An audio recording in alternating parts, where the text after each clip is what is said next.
All right, guys. So, Nick, let me start with you. And then we're going to go to Bob Sargent. And then I'm going to open it up where you guys can do what you were doing earlier, where you guys jumped ahead of my program. Yeah, jumped ahead of my program. Okay. Yeah, it's your program. That's right. That's right. So, Nick, how did you get the job at KKSF as music director? Talk to us about that. At the time, I was working in Santa Fe, a radio station called KLSK, and it was kind of a prototype of what ended up being the new adult contemporary format, which later became smooth jazz. Hmm. But I was basically the music director there, and I had a lot of experience with a lot of this music. And so I was, in 1987, I pitched the job of being the program director at KLSK, and I didn't get it. One of my other colleagues at the station got it. So I was kind of a little forlorn and pissed off a little bit, you know. That's fair. And I'm looking at radio and records, and I see in the first page of the paper that the KKSF, the change from KLOK to KKSF, and the new format, which I was familiar with, and I'm saying to myself, "Oh, I can do that. I can be a music director." I mean, I was just I didn't know. I mean, I'd only been in radio a few years. So I sent Steve, well, actually, I tracked him down. I called him and we had a conversation. And he was Steve was very detail oriented. Yes. Almost too much so. Almost too much so. He's But a Virgo. He was, from the moment that we started talking, he was picking my brain about songs, probably because he was working on putting songs on the radio at the time. But he was just, he went right at me. I was like kind of surprised. I was figuring I'd just talk to him a little bit and that would be it. So we talked for a while and then he said, I am looking for a music director. Why don't you, and then he had this big task that I had to do. Give me like 5 sample hours of the radio station you think would be programming. And then give me this other playlist of songs. I mean, he was really. Did you ask him, was he going to pay you? You was like, But so I basically put something together within a few days and sent it back to him, overnighted it back to him. And we then started this sort of conversation. Okay. That, this whole process went on for probably 6 weeks. Oh, wow. Yeah. But that meant the simple fact that he kept you engaged like that means that he liked you. Yeah, I felt encouraged by the fact that he was interested in what I had to say. And, yes. Sometimes I would present things to him and there's a package of playlists. And he says, well, this is kind of where we're at. This is what we're not going to do. So give me try it again. And so, I got focused on what he was focused on. Mm-hmm. And then at the end of August, which was a month later, my wife and I and son took a trip to Los Angeles to attend 2 weddings. One of my brother, followed the next weekend by my wife's sister in San Diego. So in between that, while we were in LA, KKSF, Steve arranged to fly me up to San Francisco from LA. So I went in and spent the day there and met everybody. I met Bob, definitely, and I met you, of course. Yes, of course. I'm the first person you're going to see when you walk into that station. But that day was kind of still a blur in my mind. And then about a week later, he called and said, "You're hired." Wow, that's beautiful. So Bob Sargent, your turn.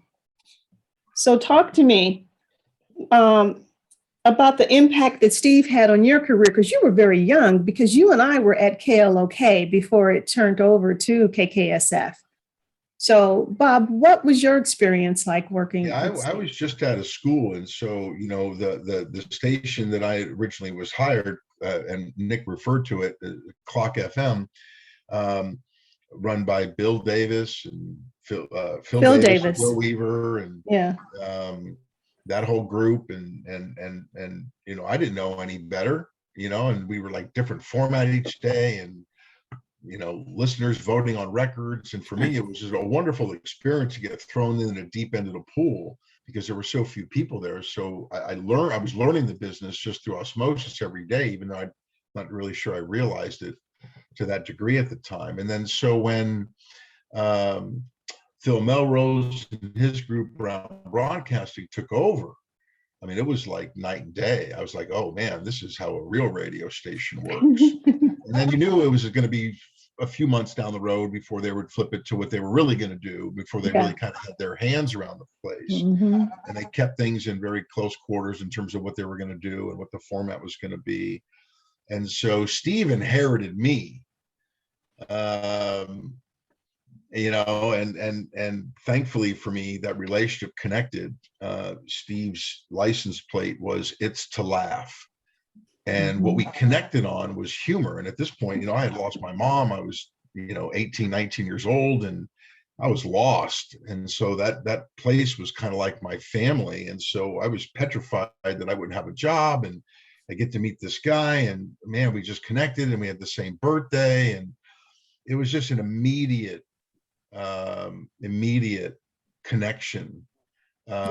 And little did I know. So when you say the impact on my life, there's no way to separate my life from without that time with Steve.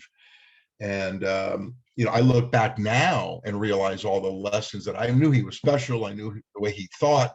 I knew I had never seen anything like that in my brief time, but of course it didn't mean anything without any track record to know what that was, but I knew it was special. I knew it impacted me. And I wanted to perform for him. If you remember, he would call me Ollie North back then. That was my nickname. Because he didn't know how, but I would just get stuff done. And I guess to some degree, that's a big part of my role now. With the so somehow I got a career out of that. But I think about his strategic thinking. I think about his decisiveness on, a sound, a song, a host. I think about the way he treated me with such respect. So man, I just, but I think more than anything, what I learned from him was to be creative, live outside the box, so to speak. And he and Nick were living it every day, literally creating something from scratch. And, so, he really, in that period, Dave Kendrick, the sales group, then I went on the sales side. And so that was my path. That was the beginning of the anchor for me. Oh my God. You just said the name. So profound. Yeah. You just said the name Dave Kendrick. He absolutely adored that man. Yes, he did. He would come to me, Kelly. He would go, Kelly K. He would call me Kelly K. Kelly K. Dave, it's God. And I'm like, your God, not mine. He would go, yes. So we would have that banter going back and forth. I just miss seeing him walk through that door. Because when he walked through that door, he always had a smile on his face, and then he'd get back focused. Only you could get him through the front door because it was just as easy to go the back way. Yes. Yeah, no, he loved quicker to his office, but there was no way. Honey, he loved coming. There was no way he would do that, but there's no way he could do that. Yeah. Like that would not have flown. Oh yeah, no, he definitely had to come through that front door just to meddle with me. He loved doing that. So yeah. Yes, he did. I'll never forget the day when I was talking to Josefa and she was like, Kelly, I want to interview there. And I said, okay, let me talk to Steve. And I said, Steve, I have somebody that's very interested in the station and I want you to meet her. Kelly K, I don't have time for this. And I said, look, give her 5 minutes. Give her 5 minutes. And he goes, okay, I'll give her 5 minutes. So she came in. That 5 minutes turned into 2 hours. Then they went out to lunch. Then when they got back, and then the next thing I know, Josefa was hired for Lights Out San Francisco. So then I would always say to him, 5 minutes, huh? So yeah, so no, he definitely was a funny guy. And I think